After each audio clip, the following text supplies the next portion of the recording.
एक बहुत बड़ा बिजनेसमैन एक छोटे से गांव में जाता है। उसका प्लान होता है कि उस गांव में एक फैक्ट्री लगानी है। वो एक ऐसी जगह तक पहुंच जाता है जहां पर उसके सामने नदी होती है और उसके सामने गांव होता है। अब उसके पास में दो ऑप्शंस होते हैं, एक कि वो सड़क के रास्ते से घूम करके उस गांव तक पहुंचे जिसमें करीब करीब 8 घंटे लगेंगे क्योंकि डायरेक्ट कोई रास्ता नहीं है वहां तक पहुंचने का। दूसरा कि सिर्फ 20 मिनट में एक नाव में बैठ करके उस नदी को पार करके उस गांव तक पहुंच जाए। तो अपना टाइम बचाने के लिए उसने उस नाव में बैठने का डिसीजन लिया। वो नाव बहुत ही छोटी सी थी जिसमें एक तरफ एक आदमी बैठा था जो कि नाव चला रहा था और दूसरी तरफ ये बिजनेसमैन बैठा हुआ था। तो नाव में बैठने की थोड़ी देर बाद उस बिजनेसमैन ने उस नाव वाले से पूछा, तुझे पता है तेरी नाव में कौन बैठा है? तो नाव वाले ने बड़े ही भोलेपन से कहा हाथ जोड़ करके, नहीं साहब मुझे नहीं पता आप कौन है। तो बिजनेसमैन बोला, अरे तू अखबार नहीं पढ़ता है क्या? हर दूसरे दिन मेरी फोटो आती है अखबार में। तो नाव वाला बोला, अरे साहब मुझे कहाँ पढ़ना लिखना आता है, मैं बहुत छोटा सा था जब मेरे पिताजी गुजर गए थे, तो अपने परिवार का ध्यान रखने के लिए मैं बचपन से ही काम में लग गया और तभी मेरा स्कूल छूट गया। ये सुन करके उस बिजनेसमैन ने उसका मजाक उड़ाते हुए उसको कहा, तुझे पढ़ना लिखना तक नहीं आता है, ऐसी जिंदगी का क्या फायदा? ये सुन करके उस नाव वाले को बुरा तो लगा लेकिन उसने कुछ नहीं कहा। थोड़ी देर बाद वो बिजनेसमैन उस नाव वाले से बोला, अभी कुछ ही दिन बाद ये जो सामने तू जमीन देख रहा है, यहां पर मेरी एक बहुत बड़ी फैक्ट्री होगी जहां पर हमारे ब्रांड की मिनरल वाटर की बॉटल्स बनेगी। उस नाव वाले को बात समझ नहीं आई। उसने कहा, क्या बनेगा साहब? तो बिजनेसमैन थोड़ा सा इरिटेट होकर के बोला कि हमारे यहाँ पर पानी की बोतलें बनेंगी जो तेरे गांव में नहीं बिकेगी लेकिन शहरों में बहुत बिकती है। अरे कभी तू शहर गया होगा तो तूने देखी होगी पानी की बोतलें रखी होती है दुकानों पर। फिर वो नाव वाला बोला, अरे साहब मुझे कैसे पता होगा, मैं तो कभी इस गांव से बाहर गया ही नहीं। फिर वो बिजनेसमैन उसके ऊपर हंसते हुए बोला, तू कभी इस गांव से बाहर तक नहीं गया, तुझे पता ही नहीं कि शहर क्या होता है? अरे ऐसी जिंदगी का क्या फायदा? उसकी ये बात सुन करके उस नाव वाले को सच में लगने लगा कि मेरी जिंदगी शायद किसी काम की नहीं है। अपनी इस सोच की वजह से उसका नाव से ध्यान हटा और तभी नाव की टक्कर हो गई एक बड़े से पत्थर से, जिसकी वजह से नाव में पानी भरने लगा और नाव डूबने लगी। उस जगह पर पानी बहुत ही गहरा था और किनारा दूर था। नाव वाले को समझ आ गया कि अब इस नाव को बचाने का कोई तरीका नहीं है और वो अपनी जान बचाने के लिए नदी में छलांग मारने ही वाला था। तभी उसने उस बिजनेसमैन से पूछा, साहब आपको तैरना तो आता है ना? तो बिजनेसमैन घबरा करके बोला, ऐसा क्यों पूछ रहे हो, मुझे तैरना नहीं आता है।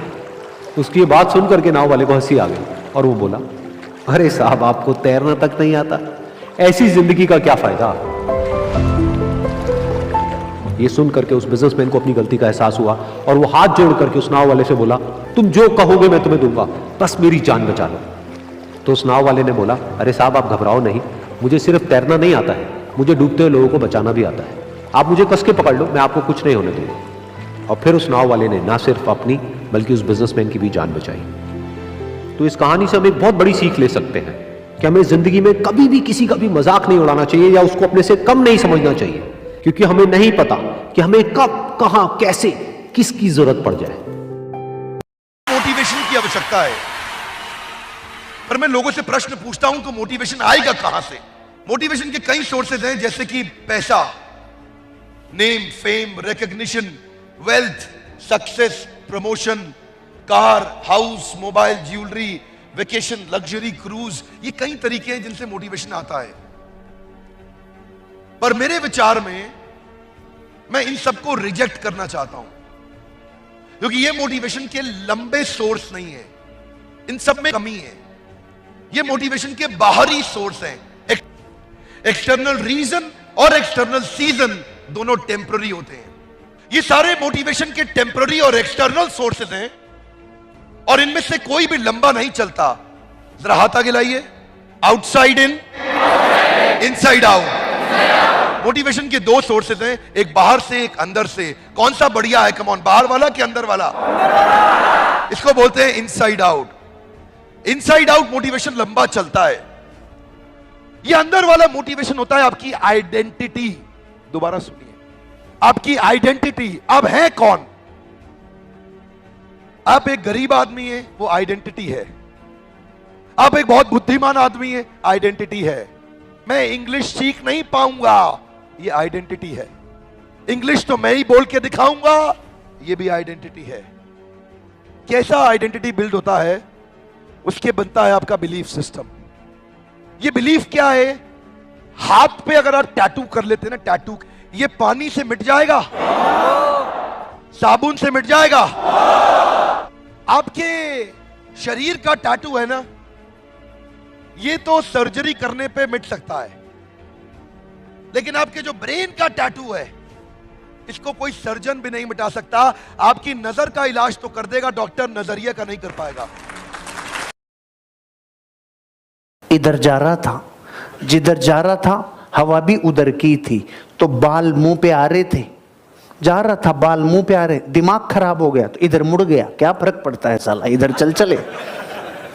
ऐसे कई बाबा हैं जो हर 5-6 महीने में बाबा बन जाते हैं। इधर की हवा है साला इधर छोड़, इधर की है तो इधर छोड़।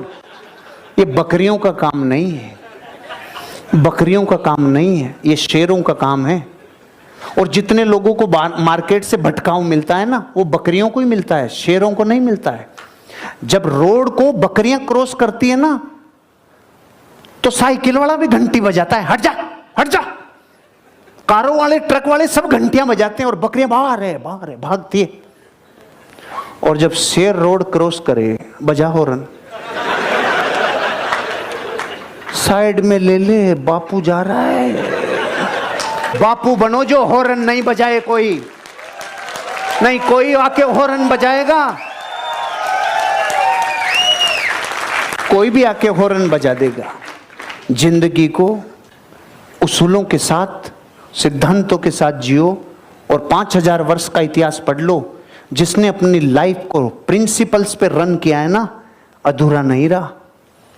नहीं, कईयों की माला टूट गई, ये नहीं पता।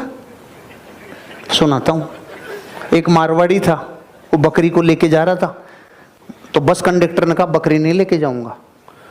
तो वो नीचे उतर के बुरका उरका पहना दिया बकरी को, बुरका पहना के कि भाई अब, कि ये कौन है, कि मेरी नानी है, उम्र से मुरझा गई थोड़ी, ऐसे है, कि ठीक है बिठा ले।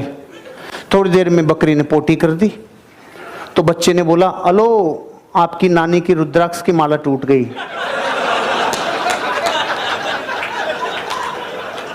ये भी हर किसी को समझ में नहीं आएगा, उसी को समझ में आएगा जिसने बकरी की देखी हुई है, क्योंकि जिसने आज तक देखी नहीं उसको रुद्राक्ष की माला का पता भी नहीं चलेगा।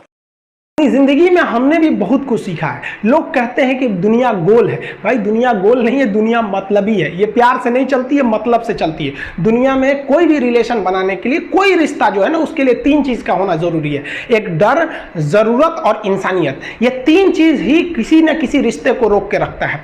एक टीचर स्टूडेंट में रिलेशन होता है, उसको डर है कि टीचर के पास पढ़ेंगे ना जल्दी रिजल्ट होगा, अपने से पढ़ेंगे थोड़ा लेट हो सकता है।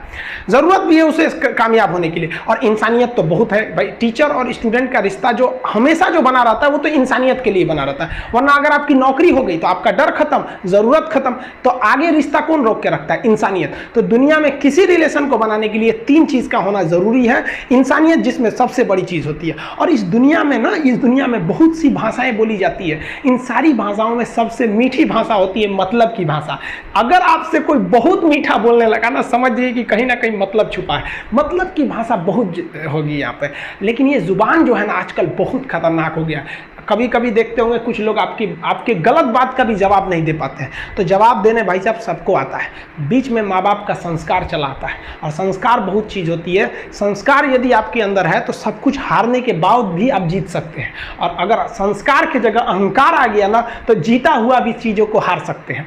कमज़ोर व्यक्ति ही दूसरे काम का बदला लेता है, लेकिन जो ताकतवर होता है वो माफ़ कर देता है। लेकिन जो बुद्धिमान व्यक्ति होता है वो इग्नोर कर देता है, नज़रअंदाज कर देता है और बच के निकल जाता है। क्योंकि अगर कोई व्यक्ति आपको पहली बार धोखा दिया तो इसमें उस व्यक्ति का गलती है, लेकिन वही व्यक्ति अगर दोबारा धोखा दिया तो इसमें आपकी गलती है। सबसे समझदार होके चलिए, और मिजाज में कुछ सख्ती भी रखिए। लोग पी जाते अगर समंदर खारा नहीं होता, तो थोड़ा सा सख्ती भी बना के रखना चाहिए।